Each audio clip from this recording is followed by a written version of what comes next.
The leaders of South Korea, the US, and Japan are making their way to Camp David on Friday for their first ever standalone summit.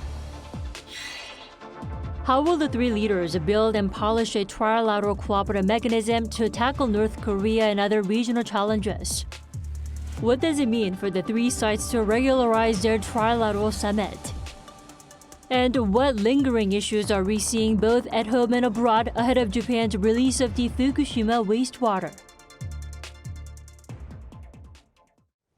Good afternoon, and today we take a look at Korea in the global headlines, including the much-anticipated trilateral summit between Seoul, Washington, and Tokyo. And joining us here is Stephen Borowiec. Welcome. Thank you. And also Malene Jensen. Good afternoon. Thank you. Hi. All right, Malene, let's start with you. What kind of topics are expected to top the agenda at the upcoming summit at Camp David this time?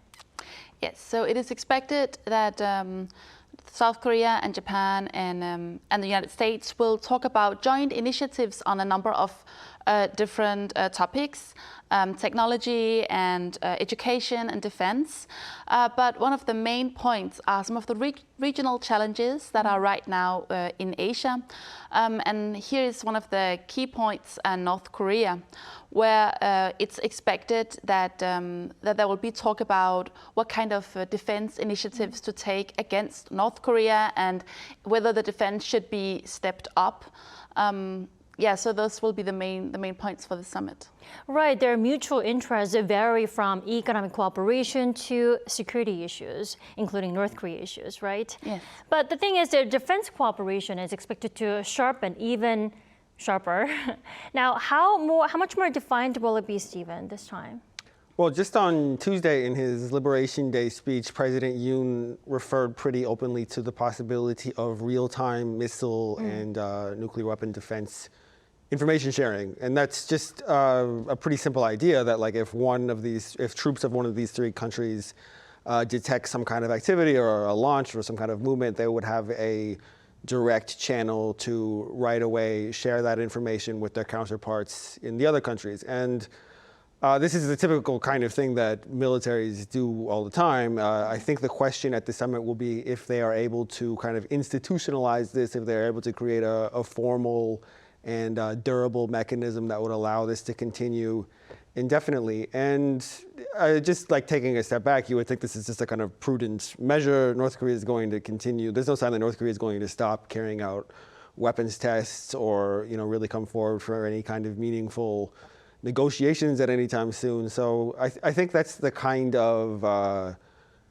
modest but significant measure that the three countries it makes sense for them to pursue. And then the question after that will be if they can build on that for some kind of deeper or more comprehensive cooperation. Right, then what will that mean? What will that mean for, in the eyes of China and North Korea, like you mentioned? Well, it'll mean that these three democratic countries are coming together and that this kind of, if you look at East Asia on a map, if you look at the space between the Korean Peninsula and the Japanese archipelago, it means that like for other antagonistic countries who want to operate in that space is going to kind of shrink. Right. And there's going to be less room to maneuver. So I'm sure both China and North Korea would be displeased about this.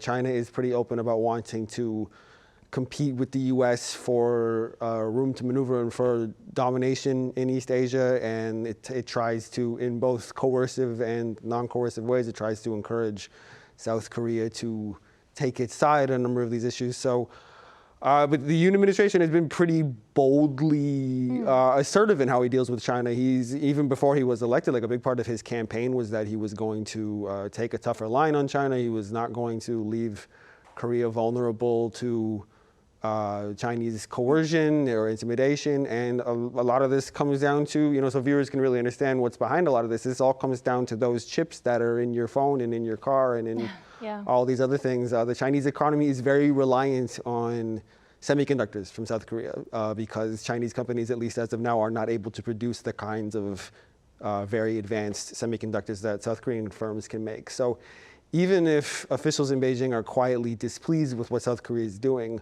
I think it's unlikely that they're going to push back too decisively at this point.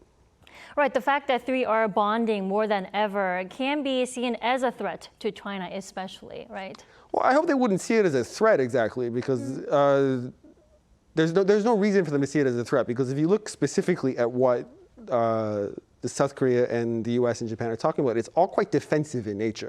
It's not as though they are getting together and they're saying we're going to figure out a way to invade China or invade North Korea. They're saying we are going to hold routine practice drills to be ready for the event of the contingency, and we are going to share information so that we can properly respond to any kind of aggressive act by these other countries. Just recently, I think it was a week ago, North Korean leader Kim Jong-un said something about increasing missile production and encouraging military officials to think in an offensive way, which is kind of a departure from how North Korean officials usually talk. Usually what they say is, we will protect our homeland if there is any kind of threat.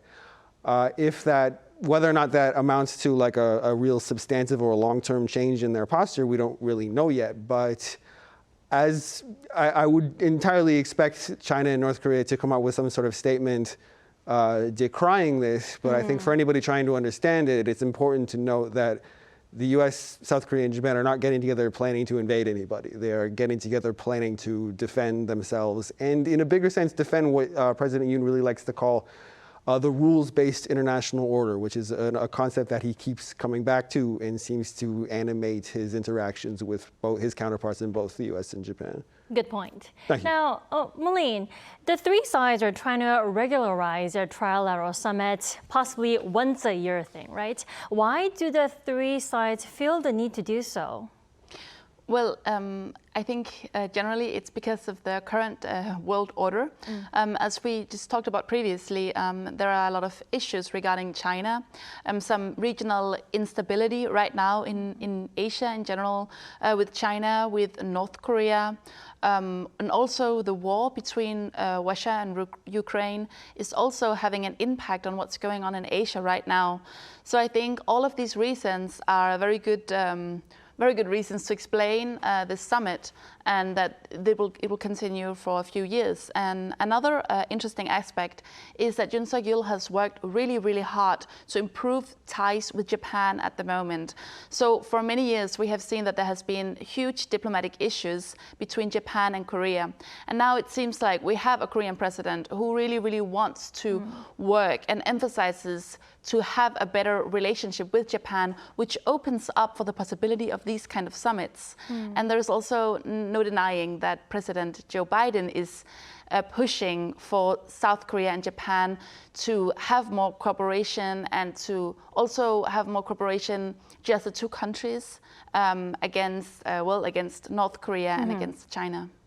Right, leaving things at good notes for both bilateral ties and also trilateral relations at the moment. Now, Stephen, we do know that Fukushima wastewater release will not be topping the agenda at the trilateral summit, right? But the topic itself has been a headache. And now I know that you've been in Jeju to interview one of the female divers there who is concerned about the matter. Tell us more about that.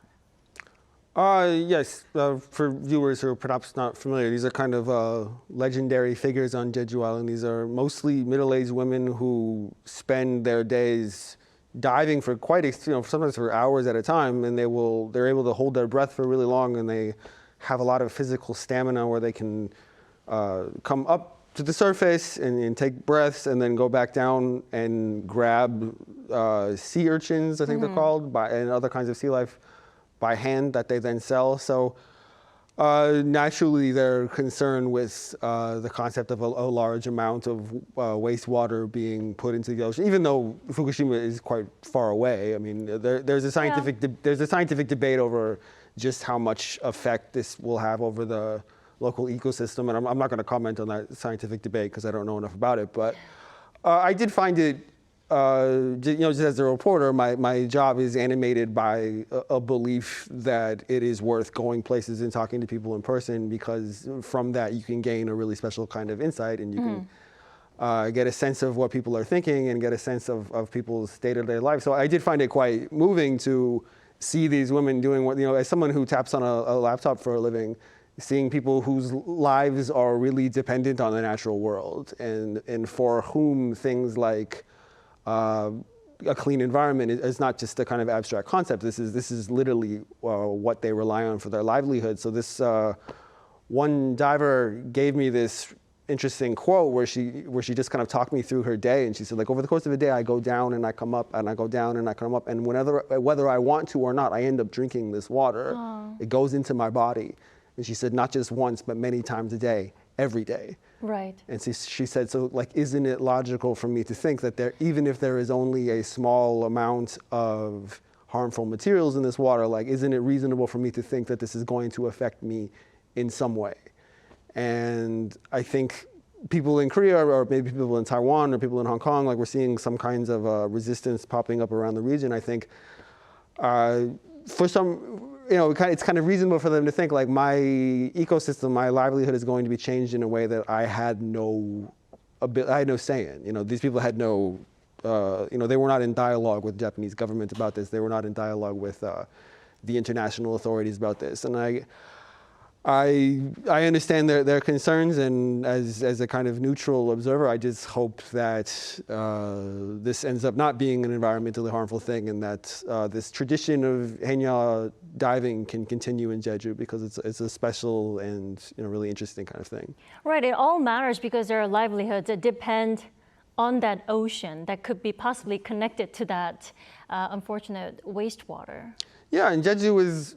Jeju is a real kind of unique place. I would encourage anybody who wants to come to Korea as a tourist to check Jeju out, because it's very different from the mainland. It has that kind of island sense of being independent and being self-contained and being unique from the rest of not just the country but the world. It's Jeju people speak with a certain kind of dialect, and there's certain kinds of food that they eat that are unique to the place.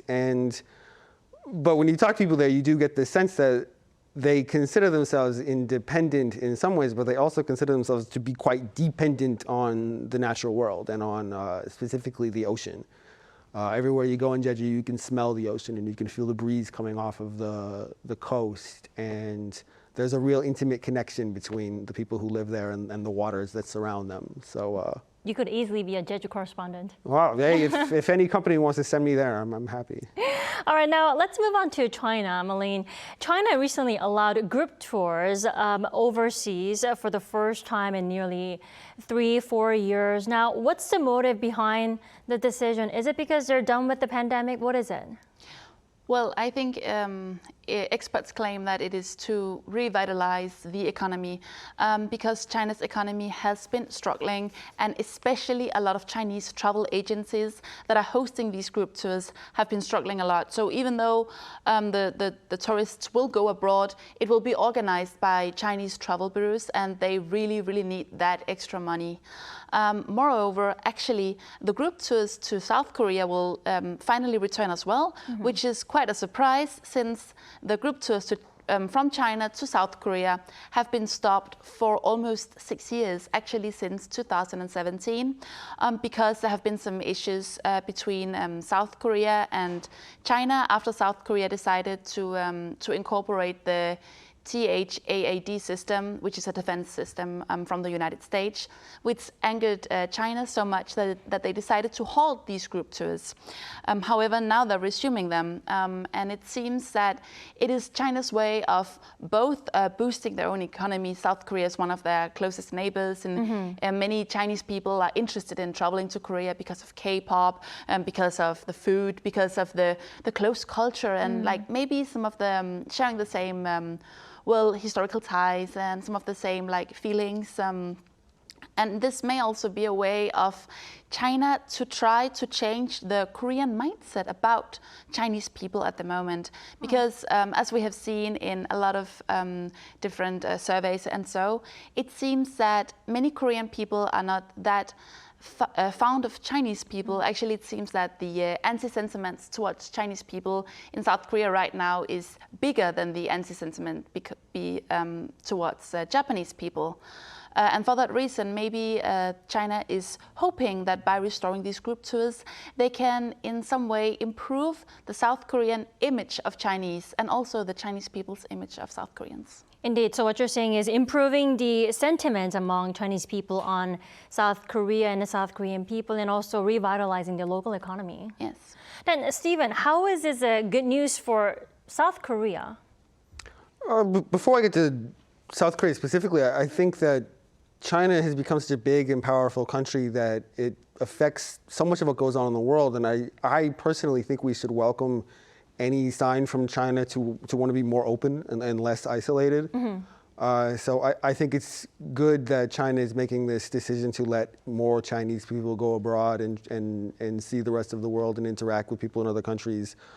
I get a little bit unnerved when I see a gesture from a big, powerful country to turn inwards and to want to, kind of care less about what happens elsewhere. So I think, in a general sense, this can be welcomed, but also specifically when it refers to South Korea, is like as Malene pointed out, public opinion in South Korea about China has really deteriorated in recent years, and that has to do with the air pollution here. That has to do with the economic coercion that China has carried out in some countries, including this one.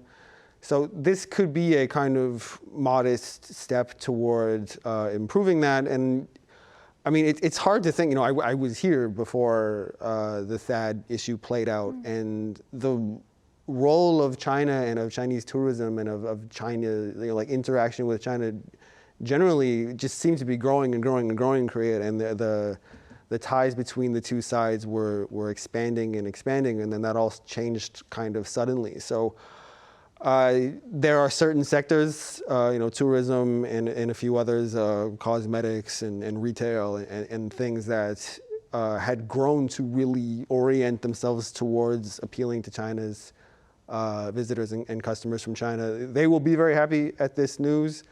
In Myeongdong is probably, property values in Myeongdong are probably going up as we speak. Right. So just generally, as someone who's lived abroad a long time and who's traveled around the world a lot, I'm just a believer in human-to-human exchange. So this all seems like a good thing to me. Yeah, I agree. Now, Malene, let's move on to the 2023 World Scout Jamboree that finally came to an end last week. Now, it was a more than 12-day event. It was 12-day event full of drama related to all the weather hassle. Now, how's the foreign media outlets' overall evaluation on that event? If I should sum it up in one word, I'm afraid that word would probably be failure. Because it seems that right from the beginning, this entire event has just not been managed well. Like we have seen so many of the scouts down with heat stroke. It was 500 after 2 days. There was not enough medical help. There was not enough cooling facilities, not enough places where people could rest. The toilet facilities were terrible. I have heard that they have even been said that they were resembling refugee camps. So it really, really seems like this has been a big failure for South Korea. Moreover, it also seems like these kind of news have been really, really picked up by foreign media. Even though some scouts have been out saying that it was a journey of their life and that they had a wonderful time, it seems to be the negative story and all the negative things that happened, even the things that seemingly was not Korea's fault, like for example the typhoon, no one can control the weather. However, the way that was dealt with, the way the scouts were evacuated have also caused trouble. There was a bus colliding, carrying scouts colliding with a local bus where a few, both scouts and locals, were injured. So it really seems like all in all this event has really, really not been managed well.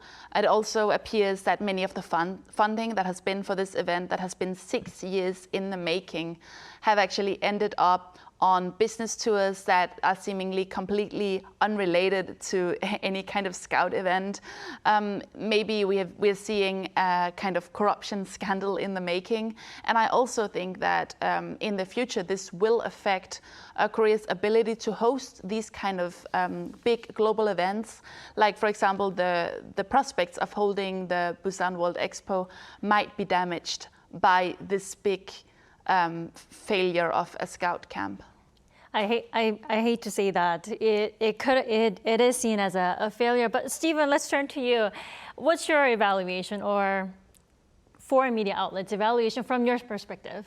Well, my big question was from the outset was why did they decide to have it in the first week of August? Like that's literally the hottest week of the year. Like if anybody ever says to me like, oh, I want to come visit you in Korea, I always say don't come in July or August because it's just too hot, it's too humid.